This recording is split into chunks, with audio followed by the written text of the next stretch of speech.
bahwa untuk mengalami keberuntungan di dalam hidup ini maka ada standar atau ada kiat dari Alkitab. Kita harus menjadikan firman Tuhan sebagai tolak ukur untuk mengalami keberuntungan. Ya, setan bisa nggak kasih keberuntungan? Bisa saudara setan kasih keberuntungan? Bisa. Pengalaman ya? Kok jawabnya langsung bisa semuanya ya? Pergi ke Gunung Kawi bisa kaya? Tolong bersaksi Pak, maju ke sini ya. Ceritakan pengalaman Bapak. Kayaknya sudah tahu sekali. Tetapi kalau Tuhan itu berkata bahwa rancangan Tuhan bagi kita itu adalah keberhasilan dan keberuntungan. Bukan hanya berhasil tapi beruntung ya. Dan hari ini kita sama-sama pengen belajar siapa yang mau berhasil dan beruntung. Semua ini ya, yang gak mau pulang saja ya. Tapi ini semuanya mau. Kita mau lihat dari firman Tuhan saudara. Apa yang Alkitab katakan supaya hidup kita tuh berhasil dan beruntung. Baca bersama Yosua pasal yang pertama ayat yang ke-7 dan ayat yang ke-8. Yuk kita lihat. Yosua 1 ayat 7 dan ayat yang ke-8. Kita baca bersama. Ya, firman Tuhan berkata 1, 2, 3. Hanya kuatkan dan teguhkanlah hatimu dengan sungguh-sungguh, bertindaklah hati-hati sesuai dengan seluruh hukum yang telah diperintahkan kepadamu oleh hambaku Musa. Janganlah menyimpang ke kanan atau ke kiri, supaya engkau beruntung kemanapun engkau pergi. 8. Janganlah engkau lupa memperkatakan kitab Taurat ini, tetapi renungkanlah itu siang dan malam, supaya engkau bertindak hati-hati sesuai dengan segala yang tertulis di dalamnya, sebab perjalananmu, amin saudara, ya. Ketika Musa mati, ya, Musa selesai dari semua tugasnya, maka harus ada pengganti, lalu diangkatlah Yosua. Yosua ini masih muda saudara, tapi dia harus membawa beban, melakukan tugas yang dilakukan oleh Musa untuk membawa bangsa Israel masuk ke tanah perjanjian. Untuk mengalami hidup yang lebih baik, keluar dari perbudakan di Mesir agar mereka mengalami hidup yang penuh dengan berkat-berkat Tuhan. Ketika Musa mati, Yosua harus menggantikan Musa. Menurut saudara kira-kira susah atau susah? Ya, menggantikan Musa membawa bangsa ini keluar dari Mesir ke tanah perjanjian. Seperti yang sudah saya katakan lalu saudara, Tuhan itu punya rencana atas hidup kita yang harus kita tuju, yang namanya itu tanah perjanjian. Ya, sampai detik ini kita masih punya itu dan kita harus menuju ke sana. Sampai kita mencapai tanah perjanjian yang Tuhan beri buat kita, yaitu apa? Kehendak Tuhan yang sempurna atas hidup kita. Itu tanah perjanjian kita. Ya. Nah, untuk menuju ke sana itu memang tidak mudah. Bahkan banyak orang tidak bisa mencapai itu, saudara. Nah, kita semua harus mencapai itu. Ketika ketika Yosua akan menggantikan Musa saat Musa mati, tidak gampang. Tapi kita percaya waktu Tuhan panggil kita, maka Tuhan juga kasih petunjuk agar kita sampai kepada rencana Tuhan. Ya, dan memang tidak gampang, dibutuhkan juga waktu yang ya tergantung dari ketaatan kita. Cepat atau lambat proses dalam hidup kita ini tergantung dari ketaatan kita. Makanya jangan suka muter-muter terus di padang gurun. Ya, capek saudara. Lalu Tuhan itu memberi satu petunjuk kepada Yosua, saudara. Kalau kita lihat di sana Tuhan itu panggil Yosua, ya, dan dia berkata, hambaku Musa sudah mati, dan sekarang kamu yang harus menggantikan dia untuk membawa bangsa ini keluar dari tanah perbudakan menuju tanah perjanjian, yaitu ke tanah Kanaan. Lalu ya pasti berkecamuklah dalam hati Yosua, aduh ya, membawa bangsa ini yang tegar tengkuk, yang keras kepala. Musa aja orang yang super. Di Alkitab dicatat orang yang paling lemah lembut itu Musa. Mungkin dia dari Solo. Nih ya, mirip-mirip suami saya. Musa itu paling tercatat, kenapa Tuhan pilih Musa? Karena dia lemah lembut. Musa itu enggak bisa marah, saudara. Ya, suami saya juga begitu, kalau mau marah, aku boleh marah enggak? Saya bilang kalau mau marah, marah aja, enggak usah permisi. Ya, masa mau marah permisi, mau marah dulu gitu. Ya, itu orang Solo itu, saudara. Orang Surabaya juga begitu? Insya Allah. Ya. Jadi Musa itu dipilih Tuhan karena dia sangat lemah lembut. Ya, dan sekali saja Musa marah, waktu dia pukul itu gunung batu, ya. Tuhan itu ngomong, "Nggak usah kau pukul, arahkan tongkatmu sentuh ke gunung batu itu." Tapi karena Musa emosi dengan bangsa yang keras kepala batu ini, dia nggak mukul itu orang, saudara. Kalau Musa orang Sulawesi, tongkat itu dia pukul di kepalanya bangsa Israel pasti. Tapi karena Musa orang Solo, dia taruh di gunung itu, dia pukul gunung, saudara. Air tetap keluar. Tapi karena dia emosi hari itu, Tuhan bilang kamu nggak bisa masuk tanah perjanjian, saudara. Jadi Musa cuma sampai kalau saudara pergi ke Jordania tuh, kita ada di Gunung Nebo, itu Gunung Musa. Dia cuma sampai di situ. Di bawah itu sudah tanah perjanjian, bisa dilihat mata. Tapi nggak boleh karena dia emosi, ya. Nah, Yosua ini melihat semua kejadian itu, lalu dia ini mau menggantikan Musa, membawa bangsa ini keluar. Ya, pasti berkecamuk di pikirannya, tapi Tuhan itu bilang begini. Hanya Tuhan bilang apa? Kuatkan dan teguhkanlah hatimu, dengan sungguh-sungguh bertindaklah hati-hati sesuai seluruh hukum yang telah diperintahkan kepadamu oleh hambaku Musa. Jangan menyimpang ke kanan atau ke kiri, supaya perjalananmu apa? Beruntung, ya, kemanapun engkau pergi. Jadi kalau kita mau beruntung dalam hidup ini, nggak usah tunggu pas Imlek, ya. Terus jangan nyapu loh, ya. Nanti kalau kamu nyapu di hari Imlek, nanti itu rezekinya ikut kesapu. Ya, kayak Tuhan tuh bodoh loh, ya. Masa rezeki ikut kesapu? Rezeki itu enggak pernah tertukar. Amin. Enggak pernah bingung datangnya. Makanya ada yang WA saya, "Bu, saya tuh emosi. Saya kan buka toko.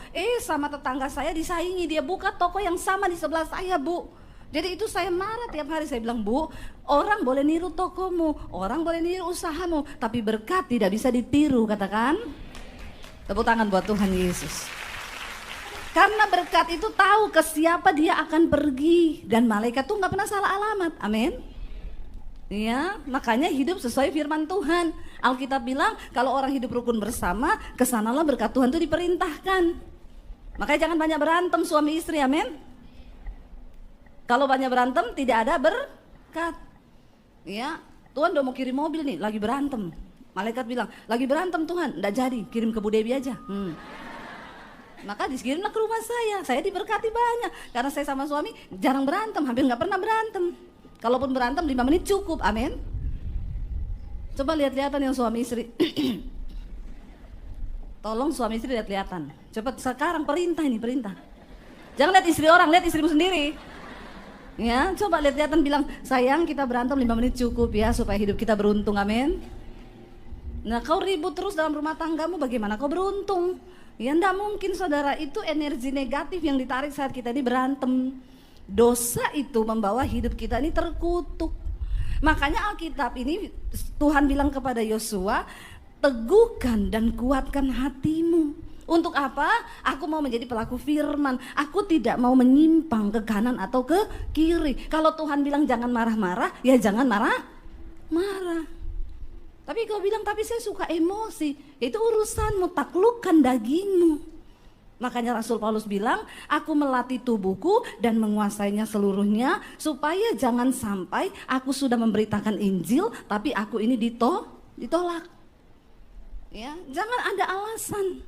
Ya, untuk melakukan firman itu jangan ada alasan. Harus kuatkan dan teguhkan hati. Apapun yang terjadi, aku mau bertindak, berjalan sesuai dengan firman Tuhan. Ya, supaya hidupmu tuh berhasil dan beruntung. Tuhan bilang, "Kemanapun engkau pergi." Jadi bagi orang yang percaya dan hidup dalam ketaatan, tidak ada tempat sial. Amin. Kemanapun engkau pergi, berkat Tuhan akan mengikuti. Walaupun rumahmu tusuk. Ya, ada loh saudara, saya itu dulu mau beli rumah tusuk sate. Saya tanya sama orang, "Bang, ini saya bisa KPR nggak?" "Oh enggak, Bu." "Kenapa?" "Soalnya tusuk sate." Bang juga percaya nih tusuk sate ini? Bukan soal bang percaya, Bu, karena rumah begitu susah dijual. Kalau orang yang nggak bisa bayar, kita mau jual susah, karena itu tusuk sate. Kalau saya nggak apa-apa tusuk sate, ya saya tanya dulu satenya apa dulu nih. Kalau sate babi enak toh? Ya, saya beli rumah tusuk sate, saudara. Akhirnya saya beli, kenapa? Harganya murah, apalagi kalau ada setannya, itu paling bagus, saudara ya. Udah tusuk sate, murah, ada setan lagi. Ya, makanya nggak laku-laku, ya itu yang saya beli. Saya mau tanya, apakah ketika saya tinggal di rumah itu berkat saya berkurang? No, semakin diberkati. Ya, apakah terus sial datang dalam hidup kita? Enggak. Karena berkat itu ngikuti orang, bukan ngikuti rumah, katakan. Jangan salah memikirkan ya, jangan salah memandang supaya kita jangan jatuh ke dalam berhala yang akhirnya kita jadi berdosa sama Tuhan. Bukan soal tusuk satenya. Apakah hidupmu berkenan pada Tuhan? Apakah engkau bertindak sesuai dengan firman Tuhan? Itu yang menentukan hidupmu diberkati atau tidak. Ya, saya beli rumah tusuk sate, saya beli rumah ada setannya. Kata satpamnya, itu ada setannya loh Bu rumahnya. Siapa yang bilang? Kan saya satpam di sini. Saya kalau lewat tuh sering ada penampakan. Oh nggak apa-apa Pak, saya beli nanti saya usir. Setannya pindah ke posmu. Satpamnya bilang astagfirullah Ibu. Ya, nggak ada Pak setan mau tinggal rame-rame dengan orang yang beriman. Kalau kita beriman setan tuh nggak betah kecuali kau temennya. Nah itu. Ya, kalau temannya dia senang tinggal, teman akrab lagi ya. Wah, akrab sekali kita sama-sama berdosa. Kan setan tuh suka yang banyak dosanya tuh setan suka. Makanya saya suka bingung juga kalau ada orang Kristen bisa lihat-lihat, bisa dengar suaranya setan, bisa lihat setan, sementara suara Tuhan dia tidak pernah dengar. Nah, jadi kalau ini hamba Tuhan atau hamba setan? Ya, jadi yang pertama Bapak Ibu, teguhkan hatimu supaya sikapmu, tindakanmu seturut dengan firman Tuhan. Jangan melenceng ke kanan atau ke kiri. Memang untuk melenceng itu sangat tergoda kita ini. Ya, disuruh keluar dari firman itu tuh sangat tergoda. Tapi tetapkan hati. Misalnya nih, kau lagi butuh duit. Kalau firman Tuhan ajarkan apa? Jangan mengandalkan manusia, tapi berdoa datang kepada Tuhan. Tapi kan godaannya setan tuh gini, nggak usah lah, Tuhan kan nggak kelihatan. Mending kau pinjam sama mertuamu. Waktu kau pinjam sama mertuamu, kau sudah terkutuk. Karena Alkitab bilang terkutuklah orang yang mengandalkan Ini loh, kadang-kadang kita tidak mengerti yang begini-begini nih. Karena kita mencoba dengan kekuatan kita mencari keberuntungan dengan cara kita. Makanya hidup kita tuh muter-muter terus di padang gurun, tidak pernah mengalami terobosan bisa masuk ke tanah perjanjian. Saya ini ngomong sama saudara ini bukan karena saya cuma berteori, saya mengalami. Makanya saya bisa cerita. Diberkatilah orang yang mengandalkan Tuhan. Waktu butuh duit jangan buru-buru cari manusia, tapi duduk di kaki Tuhan, berdoa. Kemarin ada satu kesaksian yang luar biasa masuk di Mesbah Doa. Shalom Bu Debbie, saya mau bersaksi bagaimana pekerjaan Tuhan tuh ajaib katanya. Ya, jadi dia cerita suami saya tuh tiba-tiba meninggal Bu. Jadi meninggalnya itu dia habis sarapan bareng di rumah lalu pergi ke kantor. Istrinya masih dada-dada, suaminya pergi. Tiba-tiba siang jam 12 dapat kabar suaminya meninggal di tempat kerja. Istrinya bilang itu saya syok, saya kaget, saya tidak bisa berkata-kata karena Bu, saya nggak tahu mau ngapain, saya ini nggak ada pekerjaan, cuma suami yang kerja dan saya juga tidak bisa menggantikan pekerjaan suami saya yang harus keliling menjadi distributor dan lain sebagainya. Akhirnya ketika suami saya meninggal, banyak pertanyaan di hati, kenapa Tuhan, saya belum siap, kenapa. Tapi dia bilang puji Tuhan, saya itu tiap malam dengar mesbah doanya Ibu Debbie. Ya, di sini ada yang dengar mesbah doa tiap malam jam 8 di channel saya Debbie Bachir TV. Kalau belum tolong subscribe. Ya, supaya imanmu tuh bertumbuh. Ini dia bersaksi. Lalu dia bilang saya salahin Tuhan kenapa, tapi waktu saya dengar mesbah doa, saya jadi sadar ibu selalu berkata semua yang terjadi di hidup kita ini seizin Tuhan. Soal takdir loh ya, bukan soal utang pinjol. Kalau itu urusanmu bukan urusan Tuhan, karena kau mengandalkan manusia. Tapi kematian, ya sakit, apa itu banyak memang Tuhan izinkan. Apalagi kematian itu memang takdir Tuhan. Lalu dia berusaha menerima takdir itu, aku percaya bahwa ya udah semua yang terjadi itu seizin Tuhan. Akhirnya Bapak Ibu, satu hal yang dia takuti, kenapa? Ya suaminya itu meninggalkan cuma satu, hartanya mobil. Itu pun masih dalam keadaan nyicil di leasing. Lalu dia pergi ke leasing itu, dia bilang, Pak ini mobil Ya gimana ya Pak, karena suami saya meninggal. Apakah ada asuransi suami saya di sini? Oh maaf Bu, kalau meninggalnya karena kecelakaan, maka Bapak bebas dari tanggungan. Atau hilang kecurian, itu yang ada di perjanjian leasing. Tapi kalau meninggalnya ya karena begini, enggak ada Bu. Jadi keputusannya ibu harus tetap bayar cicilan suami. Dia pulang dengan hati yang lemes, dia berdoa. Dia tadinya berpikir mau minta tolong sama siapa karena ini sudah jatuh tempo 1 bulan. Dia cuma menangis sama Tuhan karena dia bilang memang saya nggak ada pekerjaan Bu, ya saya untung anak cuma 1 dan saya hidup dari tabungan saya seadanya. Lalu berjalannya waktu dia cuma bisa menangis, angsuran jatuh tempo 2 bulan. Tapi satu kali dia bilang ketika saya dengar khotbah ibu, saya nangis di kaki Tuhan Bu. Saya minta ampun sama Tuhan kalau saya sudah menyalahkan Tuhan, bahkan saya mencoba mengandalkan manusia. Dia bilang, Tuhan, aku cuma serahkan masalah mobil ini, kalau Tuhan kasih jalan keluar, yang seperti apapun aku gak bisa bayangkan, karena di depanku gak ada jalan keluar. Itu namanya jalan buntu. Tapi Kak, aku berjanji kalau Tuhan tolong aku mau bersaksi. Itu janjinya. Tiba-tiba saudara abis dia berdoa malam itu dia dijamah Tuhan, dia nangis sama Tuhan, besoknya dia tergerak untuk kembali ke leasing, mempertanyakan karena sudah 2 bulan belum bayar. Dia datang ke leasing, ketemu dengan orang dan orang yang berbeda saudara, ketemu sama dia dan oh iya Bu sebentar ya Bu. Dia bilang ini kayaknya ibu sudah datang dulu ya, sudah, dan keputusannya begini, sebentar ya Bu. Tiba-tiba dia dipanggil dan orang itu bilang begini, oh oke Bu, ini ya sudah saya pelajari, ternyata ya ini bisa, ibu nggak usah bayar lagi dan udah mobil itu dianggap lunas karena suami ibu udah meninggal, dan ini Bu ya buat suami ibu sudah meninggal, ibu dapat pesangon. Dia bilang gini, tepuk tangan dong buat Tuhan. Saudara ya, kadang-kadang Tuhan tuh aneh-aneh ya. Kita bahkan gak bisa mikir jalannya Tuhan. Dia bilang, Bu saya sudah pernah pergi. Kemarin itu dia bilang saya datang ke leasing itu dengan niat apa? Mau balikin itu mobil. Karena sudah 2 bulan menunggak, tidak ada jalan. Waktu saya mau balikin mobil, tiba-tiba Tuhan berperkara. Malah dapat pesangon dan itu uang bisa dipakai untuk usaha kecil-kecilan yang menopang keluarganya. Tuhan ajaib gak saudara? Ya itu yang dimaksud dengan orang-orang yang mencari Tuhan, mengandalkan Tuhan. Saya juga kemarin, saya kemarin baru landing dari Riau, begitu turun langsung datang ke ucapan syukur, ibadah ucapan syukur. Ada orang buka satu usaha. Dia bilang, kenapa saya undang Ibu Debbie? Karena orang ini saudara pernah telepon saya jam 1 malam. Bu tolong doakan Bu. Bagaimana ini saya sudah nggak tahu. Tiba-tiba partner bisnis saya memutuskan hubungan kerja sepihak. Dan saya ini disuruh kembalikan kongsiannya. Kalau sampai besok saya tidak kembalikan Bu, itu jumlahnya miliar saudara. Kalau sampai besok saya tidak balikan Bu, maka saya akan dilaporkan ke polisi. Terus saya bilang, kapan Bu batas terakhirnya? Besok jam 10. Saya bilang, ibu nggak ada waktu yang lebih singkat lagi telepon ke saya begitu? Maksudnya, ya saya coba deh Bu, saya coba sama teman-teman saya tawari ke teman-teman saya, dia kirim company profile perusahaannya, saya kirimi beberapa teman, semuanya menolak. Maaf ya Bu Debbie, saya bukan apa-apa, saya takut join-join yang begitu itu.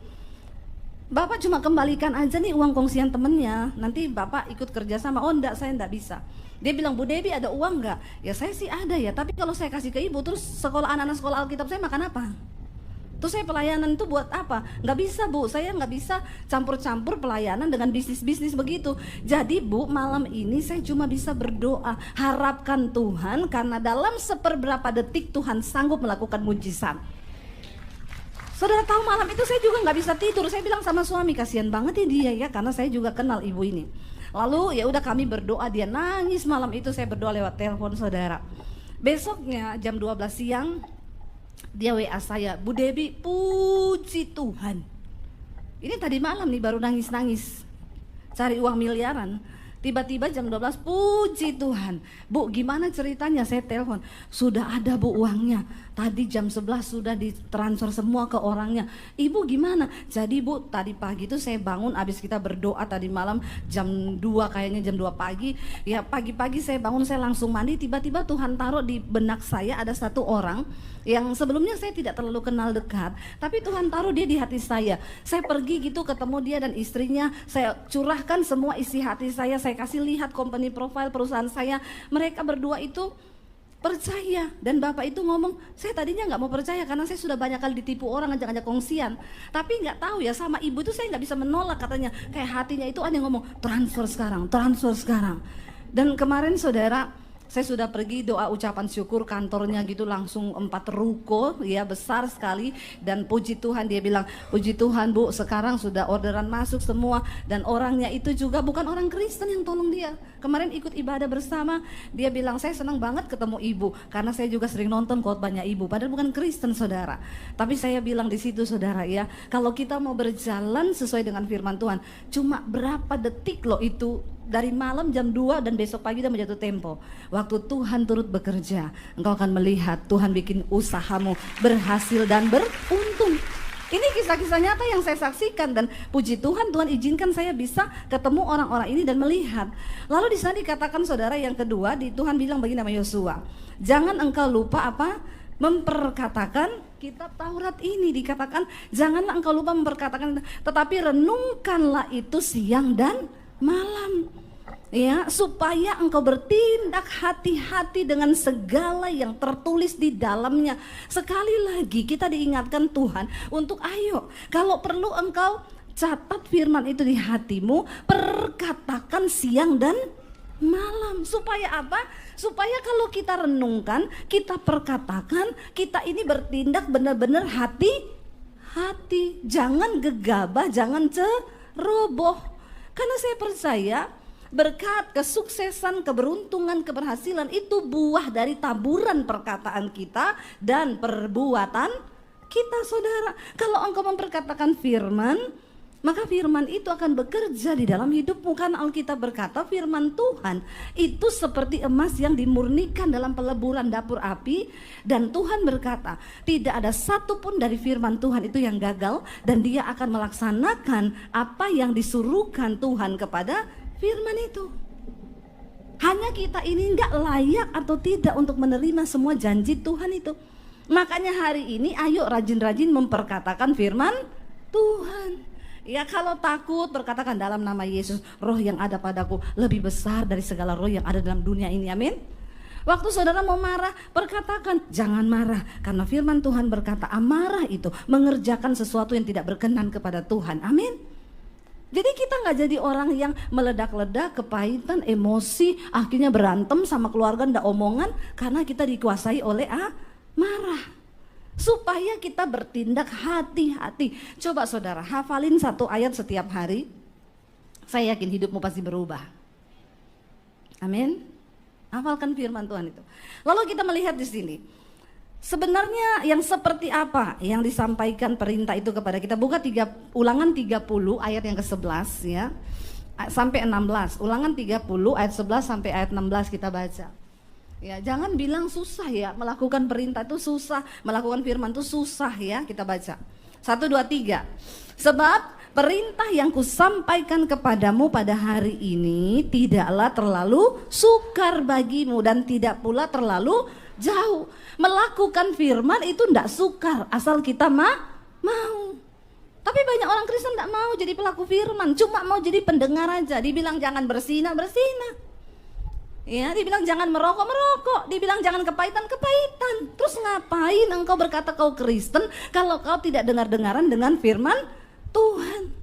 Sebab dikatakan perintah itu yang kusampaikan kepadamu pada hari ini tidak terlalu sukar. Dan apa di sana dikatakan? Juga tidak pula terlalu jauh. Tidak di langit tempatnya, baca bersama.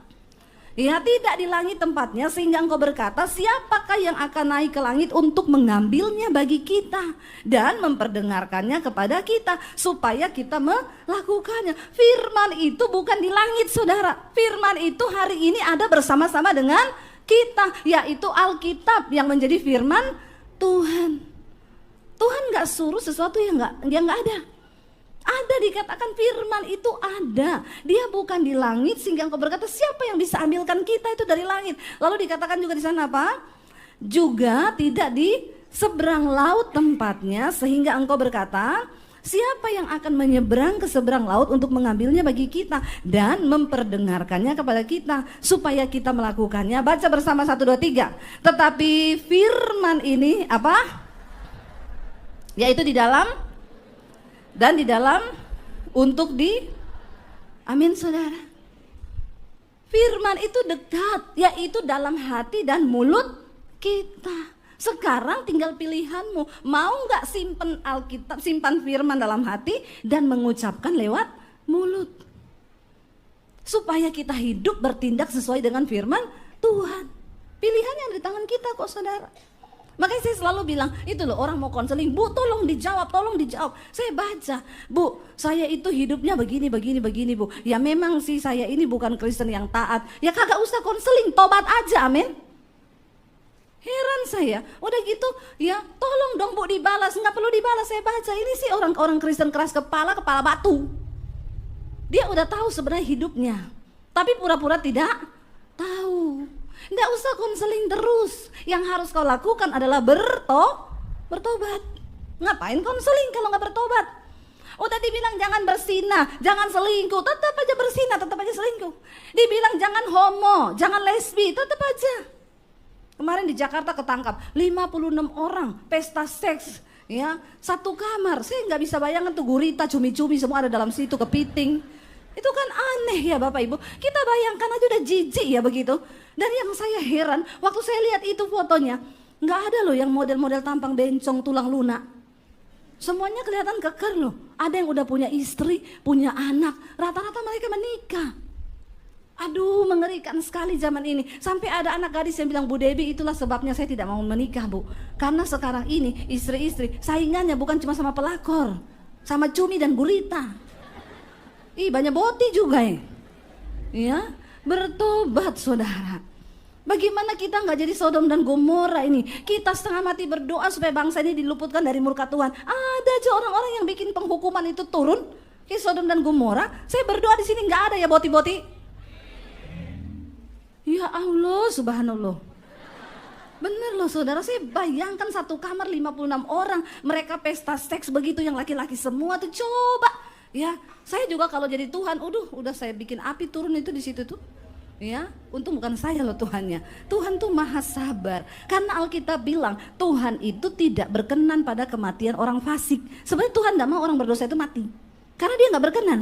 Tapi dia mau mereka itu bertobat. Tapi kalau nggak tobat-tobat juga ya bagaimana ya saudara ya?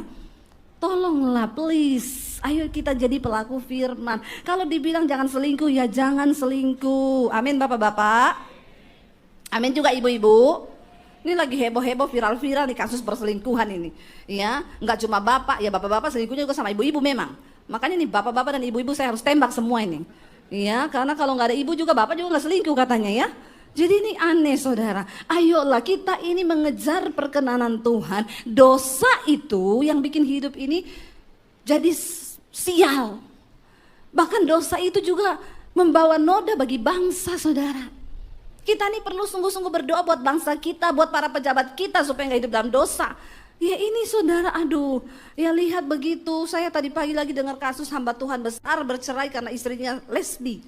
Ya, aduh, saya lihat, aduh Tuhan ya kenapa nih dunia jadi begini. Setan itu berusaha menggiring kita ini untuk melakukan dosa. Tapi kita harus meneguhkan hati, firman itu tidak jauh, ada di mulut dan di hati. Dengar baik-baik ya, kalau ada yang homo di sini, yang boti, yang lesbi, yang selingkuh, bertobat, amin.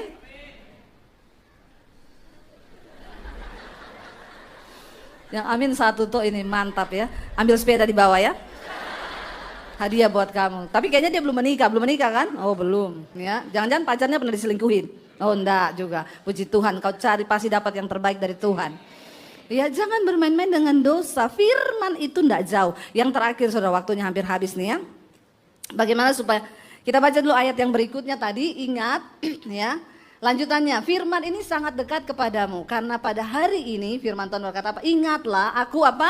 Memperhadapkan kepadamu pada hari ini apa? Kehidupan dan keberuntungan, kematian dan kecelakaan. Karena pada hari ini aku memerintahkan kepadamu untuk apa? Ini perintah itu, ini perintah itu. Ini perintahnya, baca bersama. Karena pada hari ini aku memerintahkan kepadamu untuk apa? Mengasihi Tuhan Allahmu dengan hidup menurut jalan yang ditunjukkannya dan berpegang pada perintah dan ketetapan dan peraturannya supaya apa? Amin, saudara. Ya, jelas sekali supaya engkau hidup dan bertambah banyak dan diberkati oleh Tuhan Allahmu di negeri kemana engkau masuk untuk mendudukinya. Firman Tuhan itu tidak pernah berubah. Kalau ini diucapkan buat bangsa Israel ribuan tahun yang lalu, itu pun juga berlaku buat kita hari ini, saudara. Yang terakhir, bagaimana supaya kita ini berhasil dan beruntung dalam hidup kita? Baca bersama yuk Amsal pasal 28 ayat 13 dan ayat 14. Amsal 28 ayat 13 dan ayat 14 baca bersama. Siapa menyembunyikan pelanggarannya tidak akan beruntung, tetapi siapa mengakuinya dan meninggalkannya akan disayangi. Ayat 14, berbahagialah orang yang senantiasa takut akan Tuhan, tetapi orang yang mengeraskan hatinya akan jatuh ke dalam. Ini firman yang katakan, saudara. Dikatakan bahwa orang berbahagialah orang yang apa? Yang tidak menyembunyikan pelanggarannya, mengakuinya dan meninggalkannya. Tapi orang yang menyembunyikan pelanggarannya pasti hidupnya tidak akan biar kau usaha siang malam, biar kau banting tulang siang malam, kalau ada dosa yang kau sembunyikan dalam dirimu, maka percaya hidupmu tidak akan pernah beruntung. Karena berhasil dan beruntung itu berbeda. Banyak orang kelihatan berhasil. S1, S2, S3, S5, S12. Lulus bagus cum laude. Pekerjaannya bagus tapi hidupnya menderita banyak. Tapi kalau rencana Tuhan, engkau berhasil dan beruntung. Ada orang kelihatannya tokonya rame, tapi begitu hitung-hitungan kok enggak ada untung ya. Padahal rame loh. Ada yang begitu? Ada. Jangan sembunyikan pelanggaranmu, akui di hadapan Tuhan supaya Tuhan pulihkan keadaanmu. Saya pernah doakan, ketemu satu orang ibu, dia cerita, Bu saya sudah menikah gak hamil-hamil, lama saya gak hamil. Terus mau didoakan gak? Udah di satu titik yang gak usah Bu Debbie, saya juga sama suami sudah menyerah karena kami sudah sama-sama berumur ya, dan sudahlah kayaknya juga udah gak bisa. Sudah minta doa semua pendeta tapi gak hamil. Ada yang ibu mau cerita sama saya mungkin berhubungan dengan masa lalu waktu menikah pernah menolak keturunan dulu nggak? Kan ada orang kita nikah dulu ya tapi nggak usah punya anak dulu. Kalau yang begini mending nggak usah nikah dulu karena kau sudah menolak duluan. Dia bilang oh enggak Bu, kami waktu itu tidak menolak. Cuma saya mau tanya sama Bu Debbie, gini Bu, dulu waktu saya pacaran masih muda, saya beberapa kali melakukan aborsi. Saya menggugurkan kandungan saya. Apakah itu bisa menjadi kutuk sehingga saya tidak punya anak? Saya bilang kalau ibu sudah mengakuinya di hadapan Tuhan, sudah minta ampun, ya sudah diampuni harusnya asal ibu sudah bertobat. Tapi saya sih belum pernah mengakui ini Bu di depan manusia. Saya sudah akui di depan Tuhan, tapi baru kali ini saya cerita sama Bu Debbie, boleh ibu tolong doakan saya? Oke, kita berdoa. Firman Tuhan berkata, orang yang mengakui pelanggarannya, meninggalkannya, dia akan beruntung. Kita berdoa, kita putuskan kutuk itu. Saya berdoa buat dia, Tuhan, dia mengakui dengan mulutnya pada zaman dulu dia pacaran beberapa kali aborsi. Ampuni, patahkan kutuk itu dalam nama Yesus, beri keturunan. Saya kaget saudara, berapa bulan kemudian dia WA saya, Bu, saya hamil. Kok nggak ada yang wow ya? Ya, wow saudara, cuma semudah itu. Ternyata harus diakui. Ada dosa-dosa masa lalu yang itu diikat iblis, saudara. Waktu kau mengakui itu, engkau melepaskan sesuatu, dia terlepas di bumi dan di sorga. Sebab apa yang kau ikat di dunia terikat di bumi dan di sorga. Apa yang kau lepaskan di bumi terikat di bumi dan di sorga. Ayo tinggalkan dosa, jangan sembunyikan pelanggaran. Ya, hari ini yang masih sembunyi-sembunyi simpan-simpan dosa nih, ya, tatap mata saya. Cepat mengaku, ya, mengaku sama Tuhan nomor satu.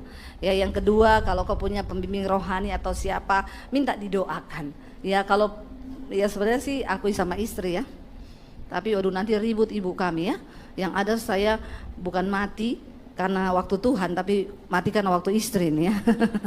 Ya, tapi seperti yang pernah saya saksikan saudara, ada seorang penjabat yang divonis dokter tinggal 6 bulan hidupnya, lalu dia ketakutan mau mati, lalu dia berdoa, Tuhan aku mau bertobat, kasih aku kesempatan hidup, aku mau bertobat, aku harus mulai dari mana karena dosaku itu banyak. Ya dia bilang, saya dengar Tuhan ngomong audible Bu di telinga saya, kalau kamu mau dipulihkan, disembuhkan dan mau ya Tuhan berkenan, cuma satu, akui dosamu kepada istrimu. Wah, di situ dia seperti disambar halilintar. Karena simpenannya banyak, dosanya banyak. Tapi dia bilang begini, saya ndak ngaku mati, ngaku juga. Jadi sama-sama mati. Ya udahlah, sama-sama mati, ya ngaku aja. Dia panggil istri, dia kumpulin keluarga besar. Dia bilang, umur saya tinggal 6 bulan. Saya mau membereskan hidup saya. Saya tuh banyak dosa, saya punya simpenan, saya begini. Dia cerita semua. Dia ajak istrinya keliling kota. Di situ ada satu perempuan, di sini satu, di situ satu, di sini satu, di situ satu. Banyak saudara. Banyak. Ya sampai istrinya bilang, saya nggak sangka dia itu. Ya. Tapi waktu dia mengaku dosa saudara, ya memang heboh semuanya. Istrinya pun heboh.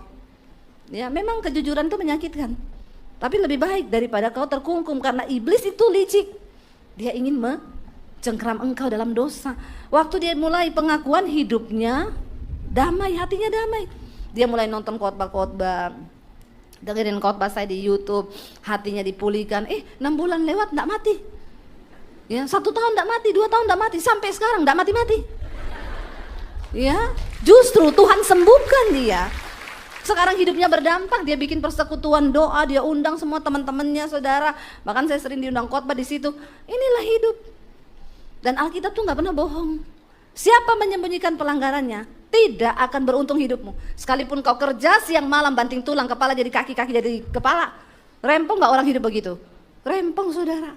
Tapi kalau kau mau hari ini bertobat, anak-anak muda jangan simpen dosa. Saya selalu bilang, jauhi itu dunia-dunia malam, dugem-dugem itu dunia gemetar. Ya janganlah ya.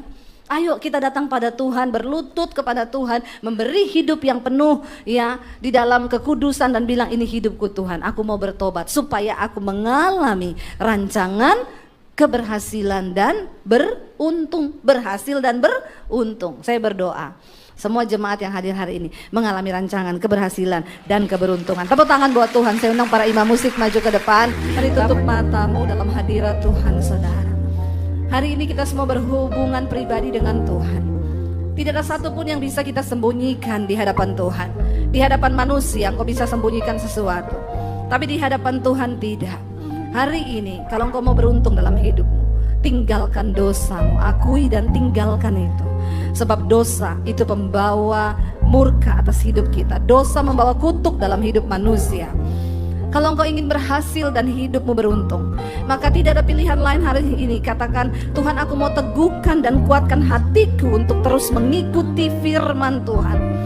Ajar kami menjadi pelaku-pelaku firman Tuhan, tidak melenceng ke kanan atau ke kiri Tuhan, tapi belajar taat pada firman Tuhan. Kami mau Tuhan pegang tangan kami Bapa. Seberapa banyak anak-anakmu yang hari ini hatinya tersentuh oleh firman, yang ingin meninggalkan dosa-dosa mereka. Tidak ada yang sulit bagi Tuhan saudara. Kalau engkau bilang aku mau Tuhan, maka Roh Kudus akan beri engkau kekuatan untuk bertobat.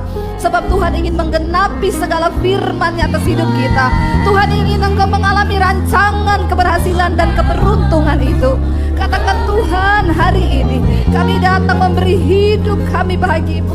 Kami datang memberi hidup kami Tuhan. Kami mau tinggalkan semua dosa kami. Kami mau sungguh-sungguh hidup menyenangkan hati Tuhan. Ini kami Bapa, engkau lihat